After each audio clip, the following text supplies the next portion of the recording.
Okay, and then the Grevy zebra that we're drawing today, they live up here, and they overlap to some extent with the plains zebras. So you might be in one of those national parks, and you might see Grevies and plains zebras. They're the largest. They're the largest of all three of species and tallest. And they're kind of the most mule-like with the largest ears proportionally, large round ears. And they have pretty narrow stripes compared to the plain zebra and compared to the mountain, and they stop as well. So mountain and Grevy zebras don't have stripes that go all the way around.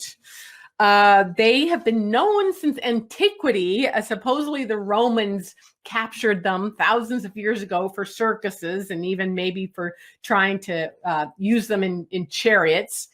They called them tiger horses.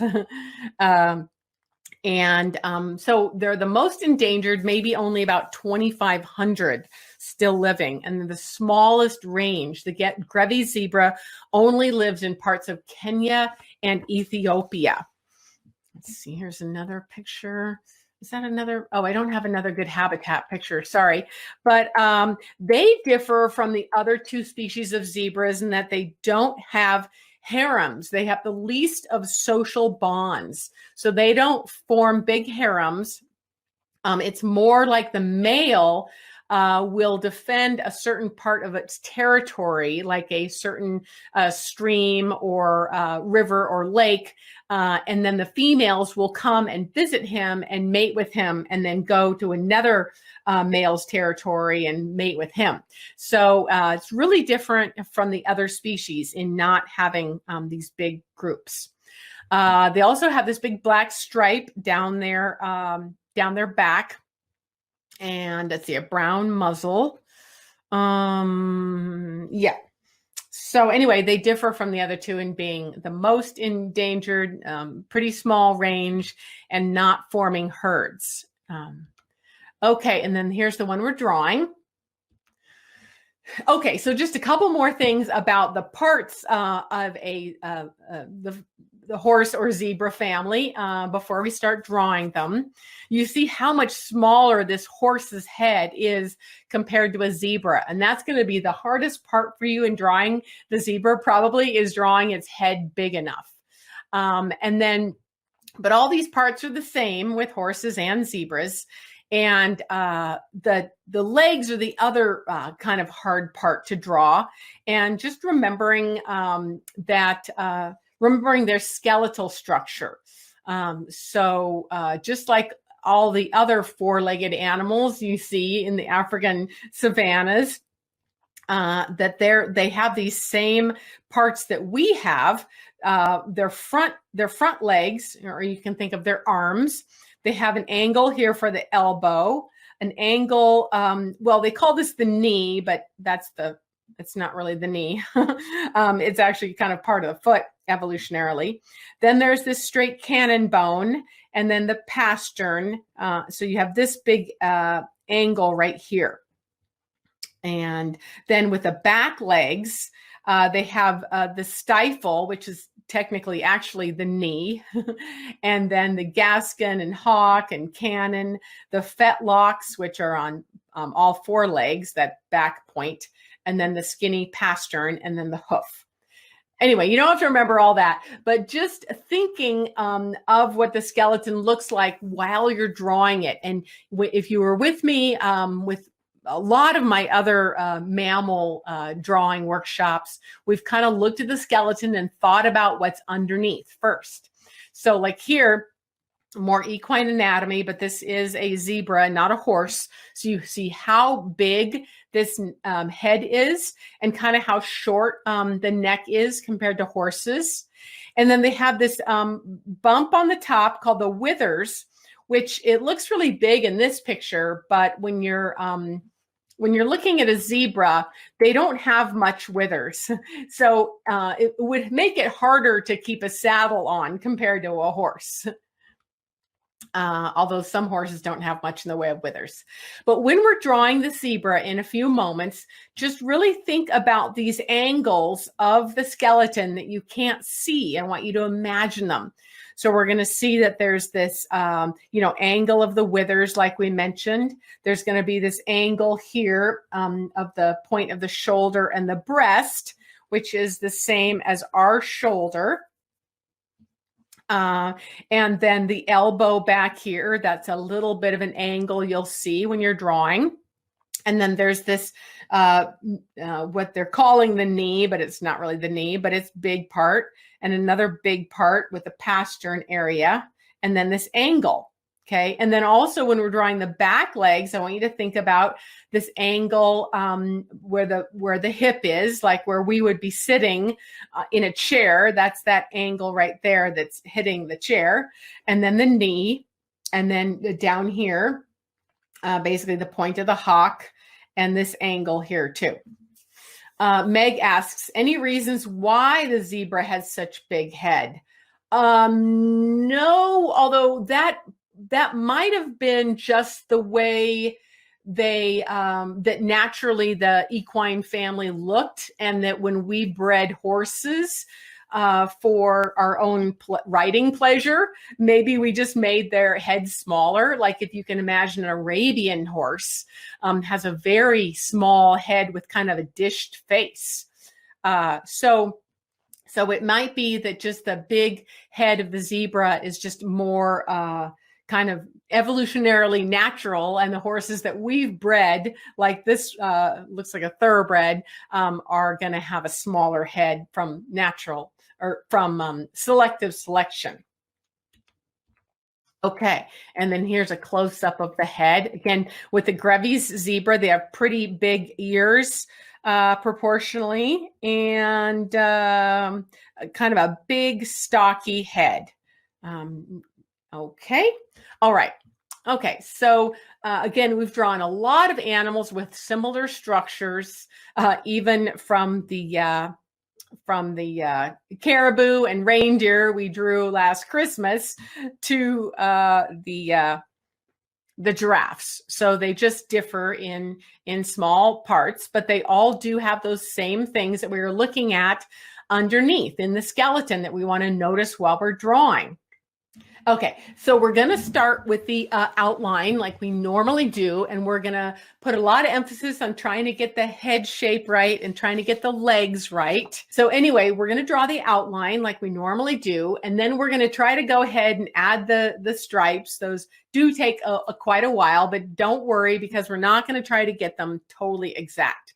So we're going to do the outline of the zebra. And then I'm going to give you a few moments to add some shadowing first, which I forgot to do for the video. So I'll give you some moments to add some shadowing. And so that's going to be a little bit like this, where we're just going to add some shadowing, because it's easy to go straight from the outline to the stripes and forget about the three-dimensional form under the belly and around the legs and under the neck. So we'll take a moment to do that before we do the stripes, and that makes it look more realistic. I added the shadowing after I added the stripes. So this is this Grevy zebra. We're noticing just how big and stocky that head is, how big its ears are, although they're turned back like he's a little bit mad at somebody. Maybe there's another male zebra in this outside of the picture, but his ears are back. And then, of course, he's got the upright mane, and then he's got the four legs. So we're going to notice those, and then the tail that's sort of naked at the base. And then we'll start adding the stripes. There's a black stripe on top and on bottom of his belly, and then a bunch on the body. Okay, so we're just going to get going here. So this is where I demonstrate. If you're brand new, this is where I demonstrate. You can follow along either with the, there we go, sorry. So I'm just going to do a blocky shape for the head, and then a line for the kind of a triangular area for the neck.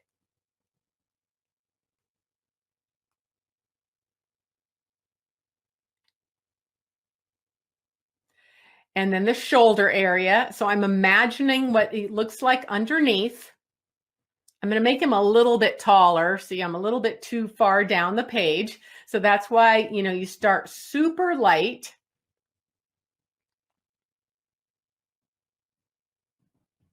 Now, so imagining that shoulder blade, the withers in the shoulder blade, that kind of triangular area, and then just a line for the legs. Just super light and loose. We're going to go over this again. We're just placing it. And that leg, that front left leg is going back a little bit. So I was going to fix that a bit.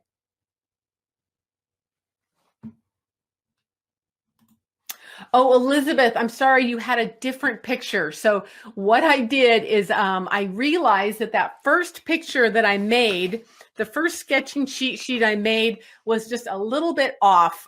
It was, the photograph was taken from above, and so the legs were too small for the body. It looked kind of odd. So I added this new one, which is linked now, where it says download a zebra image here.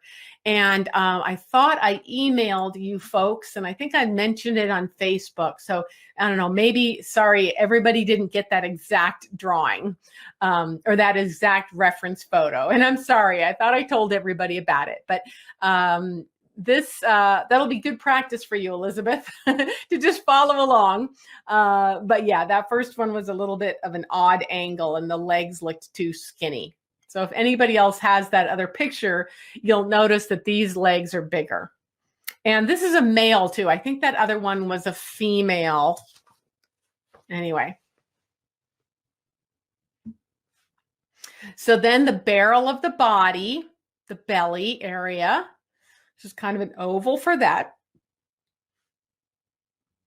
Okay, Eileen, thank you. Sorry.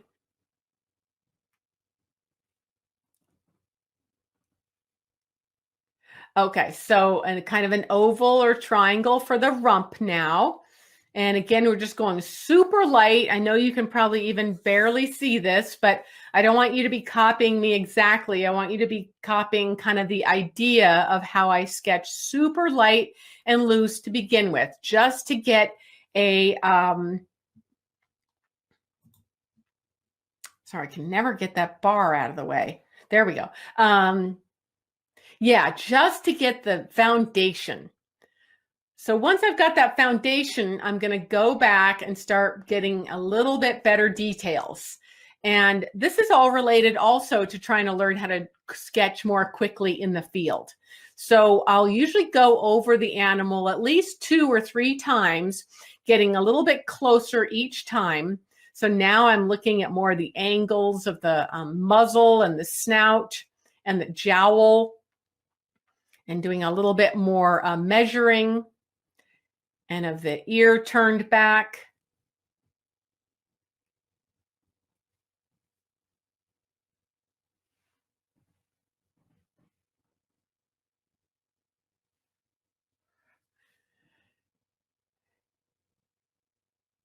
And then you see the neck, there's a kind of a shadow of the neck, and then the mane is quite tall.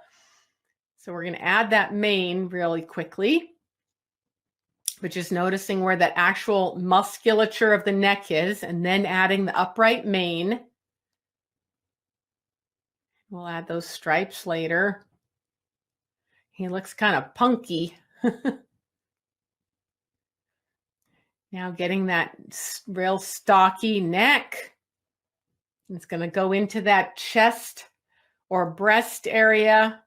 Again, imagining that front shoulder girdle from the skeleton we saw. Then making some lines showing the angle of the leg. He's walking forward, so that front left leg is pushed back a little bit. So don't draw it directly vertically. Have it going back a bit. That's going to make him help look like he's walking. And then there's a pretty obvious angle at the pastern there and the fetlock.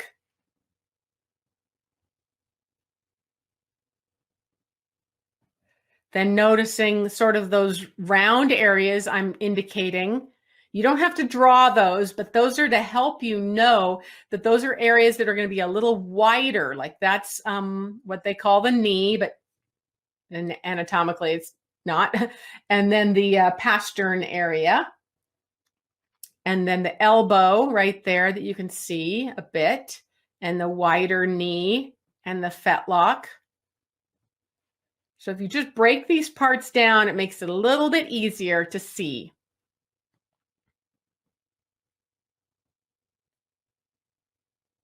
Then that other leg is showing a little bit of right there, the elbow. Oh, I decided I needed a little bit of a line of the belly before I draw that his front right elbow.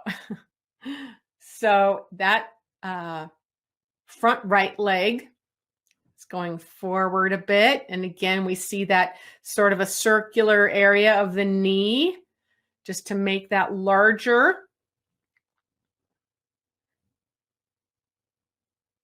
And then the pastern, the narrower pastern and the hoof. And this kind of skinny area.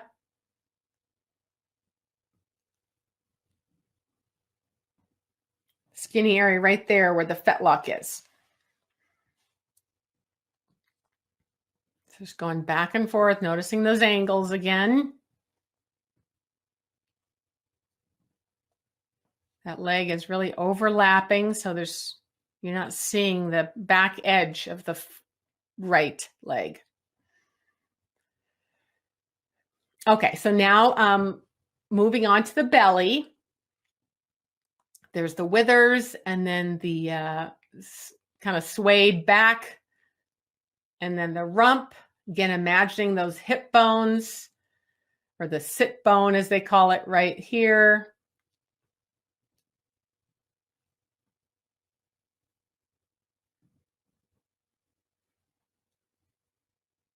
Just sort of indicating that top line very gently. And then how fat the belly is. He looks pretty fat and happy. I think I'm going to make him fatter than that. He's got that black stripe down below that makes him pretty fat too. I'll get him a little fatter later. But finishing up the hips, that's a big kind of oval or triangle there of the hips. Imagining the hip bone underneath it. The knee right there. The hock. The cannon bone and the fetlock.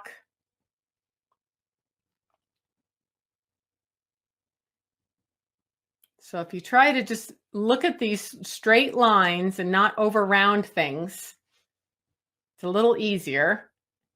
Knee, hock, cannon bone, pastern, and noticing how long that is.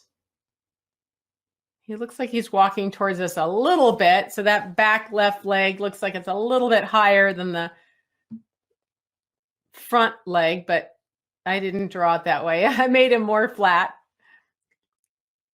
And the hoof, and that narrow fetlock area.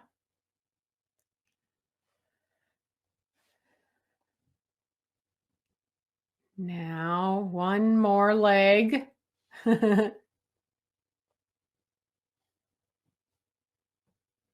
Clean up that area a bit.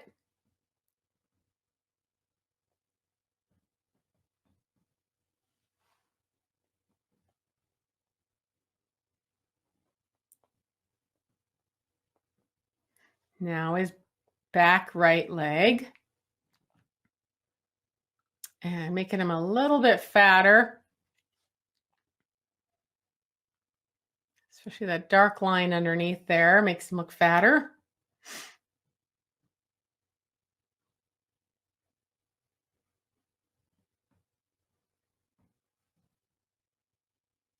Eileen says, you know how the lion feels. The stripes are totally throwing me off.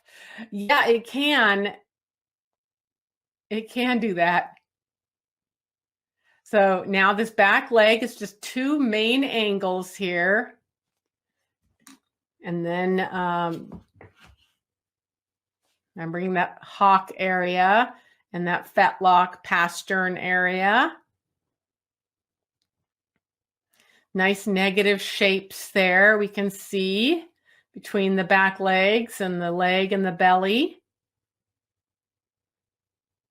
So use those negative shapes to help you. Noticing it should technically be a little shorter than the other back leg since it's farther away.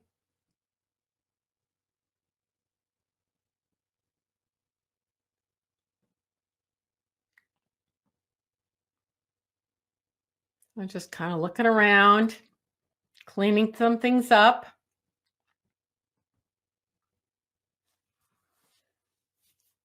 Yeah, I wonder if this would be easier if he was all black. Does make it hard to see the parts. Okay, now let's get that tail. Now the dock of the tail is bare and just skin. So again, that's a difference between horses and zebras. So we got that, it looks pretty skinny up at the top. And then it fluffs out and has some longer hairs. And that tail, of course, is used for swatting flies and for balance when they're running and to show some of their emotions.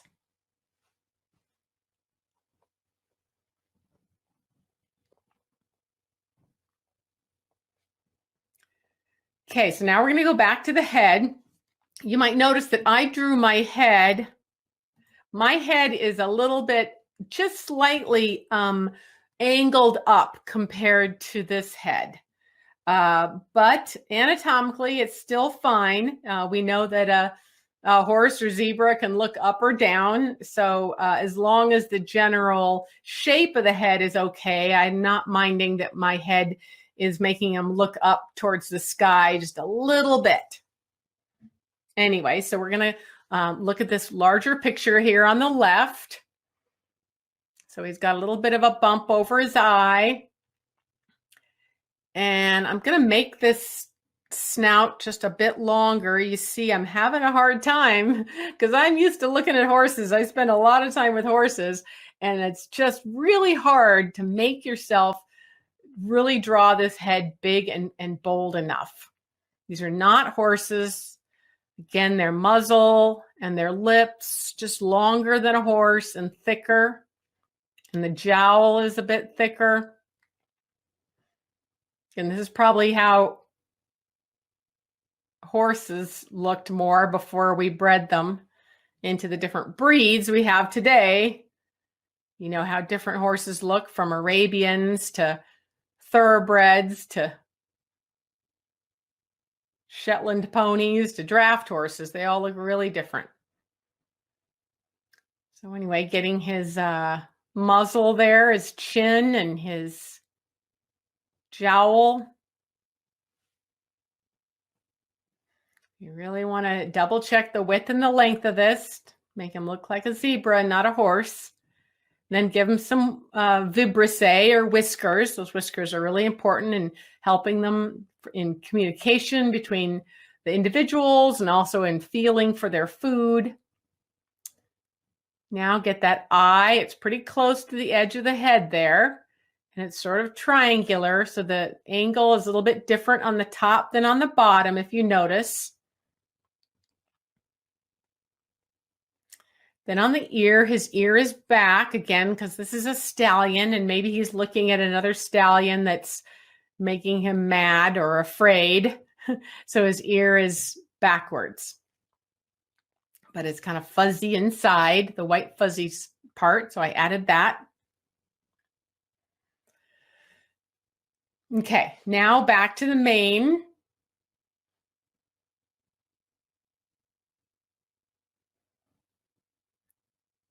We're just kind of getting how tall it is and what direction the hairs are going. We'll add the striping pattern later. Just generally how wide it is.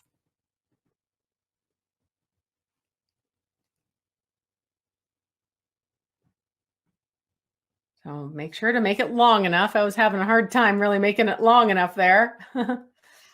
I'm lightening up that neckline.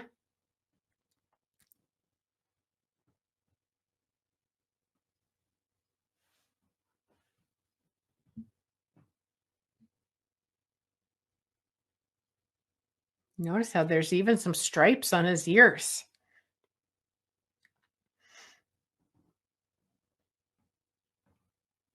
So now I'm adding the striping pattern.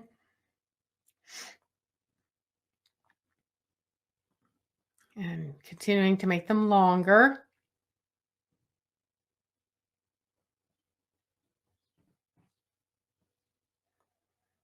I'm double checking the width of that neck. It could probably be a little thicker.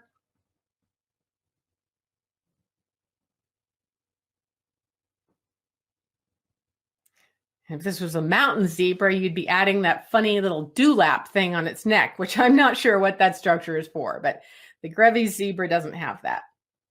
Okay, so now we're just going over one more time, not necessarily just tracing over what you already have, but making sure that you're continuing to look at your reference photo and get a little bit better details.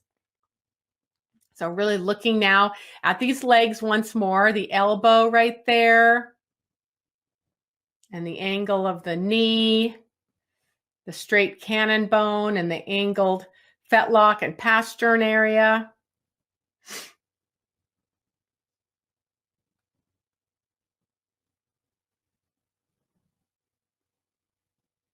And then that back leg. And the knee, and the cannon bone, and the pastern, and hoof. I could probably make my hoof a little bigger. I think my hoof's too tiny.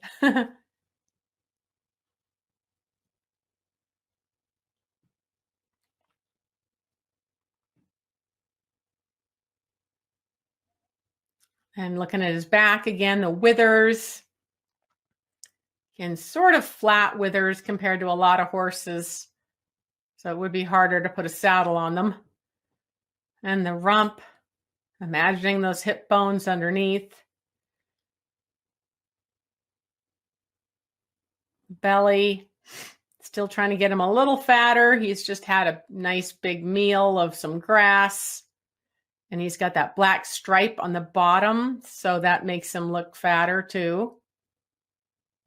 And then his male parts there. Now the hip again. Double checking, that's the knee right there, the actual knee. And the hock, the cannon bones, and the pastern.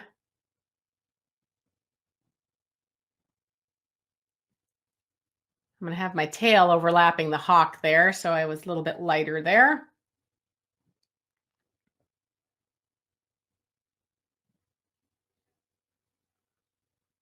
I used to love to draw horses when I was a kid before I had my own horses, but I could never get the legs right, but that's because I really wasn't observing them like I do now from a biologist's or anatomist perspective.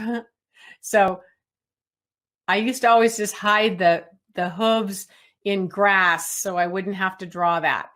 So if you're having a hard time with the legs, you can just pretend that your Grevy zebra is on the plains of Africa and there's really long grass hiding their legs. And then you don't have to worry about it. But the more you can observe the skeletons, like the image I showed you earlier, and horses and zebras actually walking, good practice. Okay, now just cleaning up my lines.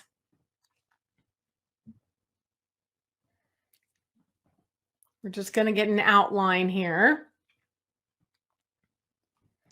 Okay, so this is the part that I didn't do. I forgot to do, sorry, because I just went ahead in the video and added the stripes. But I want you to kind of think about adding some three-dimensional shadowing. You could add that afterwards, but the stripes would then get a little bit fuzzy like mine got. but this is where you would think about the three-dimensional form. And again, it's pretty hard to see because of the stripes, but if you can imagine how light would fall on a rounded object like this, and you can pretend that it's not even a zebra, you can pretend that this is just collections of cylinders and spheres, then you can imagine how the light might be falling on it. So like here, adding a little bit of shadow at the base of the neck, and under the jowls and below the neck here, and some shadowing on the shoulder and the elbow here. And then shadowing the back legs, because those are sort of in shadow compared to the front ones. Adding a little shadowing on the bottom of the belly, even though your mind looks at that belly and might say to yourself, that's white. In reality, it's darker, and you can even kind of see it here, how light this white is up here compared to here. And if you did print yours out, you can turn it upside down, like I often suggest people do. Turn your picture upside down, and that'll really help you to see the shadows to some extent. Now, this guy was photographed in very flat light, so it's a little bit harder. But again, if you can imagine that these are cylinders and spheres and cones, then you can imagine how light might fall on the form. So you see how I did that here. So I hope you guys can do a little bit of that right now while I'm just chatting at you. Let me get the picture back here.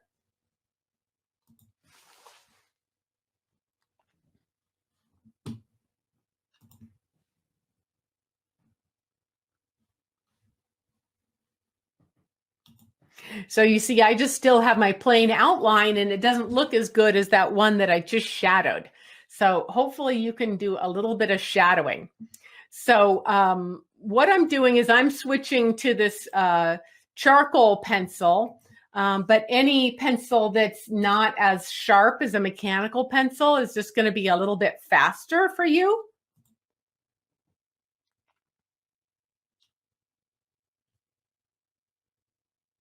So you can continue doing that shading like I mentioned before. Well, I just talk a little bit about the stripes. So remember that the different species of zebras differ in their stripes. And so this Grevy zebra doesn't have any stripes on this belly part. It just has one big stripe on the top of its back. And then there is a stripe that you can barely see at the bottom of the belly, but the side of the belly has no stripes. And that's what makes him different from a plains zebra. Now, the mountain zebra also does not have stripes here, but they have that bigger dewlap on their neck, so that's going to make them look different. Anyway, in terms of the stripes, it could probably take you all day if you were going to try to duplicate these stripes exactly. And so I don't want you to be worrying about that. I want you to just kind of notice the general pattern of stripes, because each individual zebra, Bob the zebra and Mary the zebra, they all have different stripes, just like a fingerprint. So it's not even going to matter how you draw your stripes, because you can just pretend your zebra is named Zeke the zebra, right? So anyway, we're just noticing that there's just this general pattern of stripes on the face, and then there's lengthwise stripes on the top of the head, and then the rest of the body has stripes that go up and down. Although on the moving towards the legs, they go horizontally. So most of the stripes on the body are vertical, and then they start to go horizontal as they get towards the end. And then the bottom gets kind of black down here. So if you remember the plains zebra, their stripes sort of faded out to having more of a white leg. And these guys continue on with their stripes, and they kind of get a little bit unorganized and turn sort of more into gray at the bottom.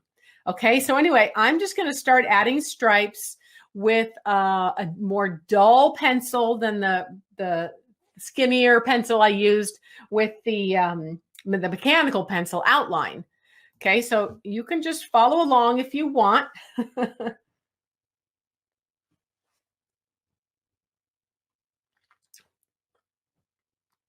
And so it's easy to get mixed up here and get frustrated, but don't do that. And you don't have to follow what I'm doing either. You can just, I'm just looking back and forth at each part and just getting the general idea. Again, maybe you can pretend if you're out on a safari in the Jeep and you're just looking at a whole herd of zebras, you're not drawing any one particular individual, and you're just going to give the idea of these stripes. And then just noticing that on their neck or on the ear, they have a couple stripes there.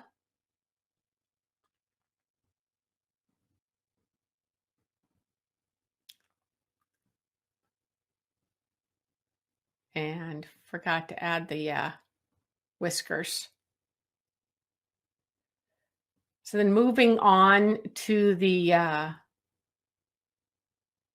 upright mane, just going to look at general striping pattern. This is kind of fun and easy.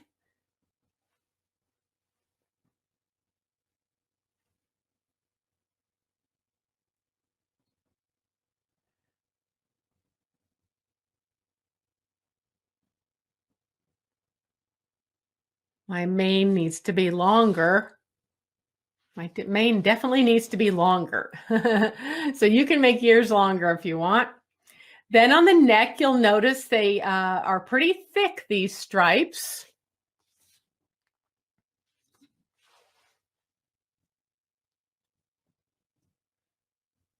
And I'm just kind of getting the general idea of sort of the general number and thickness of stripes.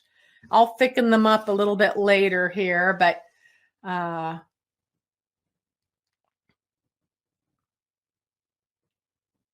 then they kind of part on the shoulder and look a little bit different on the shoulder area where they start going a bit more horizontally.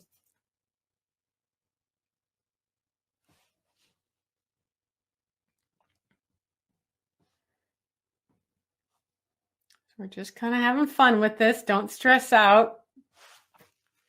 Again, just pretend you're doing a basic zebra. And the stripes get narrower.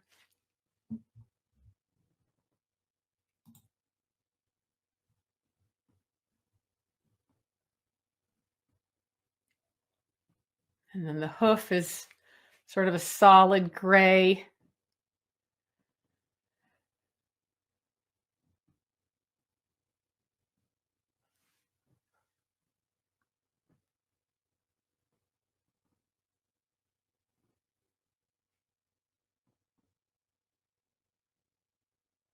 Then we're going to go onto the belly, and remember they stop midway down. So that's kind of just the only main thing I want to have you do, so that we are drawing the Grevy zebra.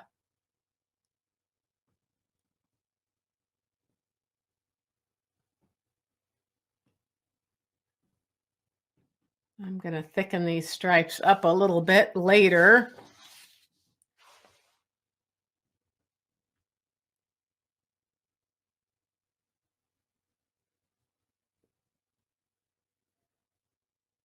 And then there's a stripe on the bottom of the belly. And that's going to help make his belly look a little bit better now, a little bit thicker. And then the stripe on the top. So if we saw him from above, he'd have a solid stripe all the way across. And it's kind of tall and fuzzy. I'm just making that a little thicker there. And I'm going to try to notice that there's a white horizontal line on his rump. And then the stripes sort of go down from there. So leaving the top of his rump a little bit unstriped. And those stripes are going to start to go towards his rump and angle off to be a bit more horizontal.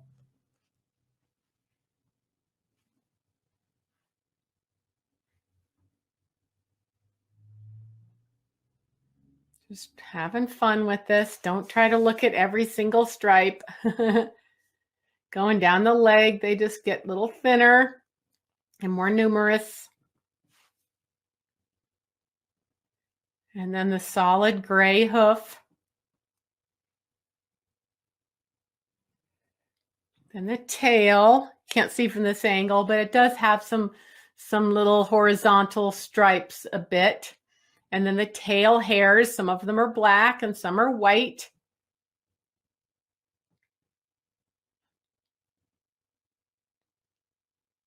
Now shadowing the inside of the back right leg and adding some stripes that are a little bit lighter on the inside than they are on the outside. I don't know if you can notice that in the photograph. So here's where I had added a little bit more shadowing. It's pretty messy, but again, it's supposed to just kind of look like a field sketch. Anyway, thank you so much for joining me today. And okay, take care. I'm going to get going. Okay, bye-bye.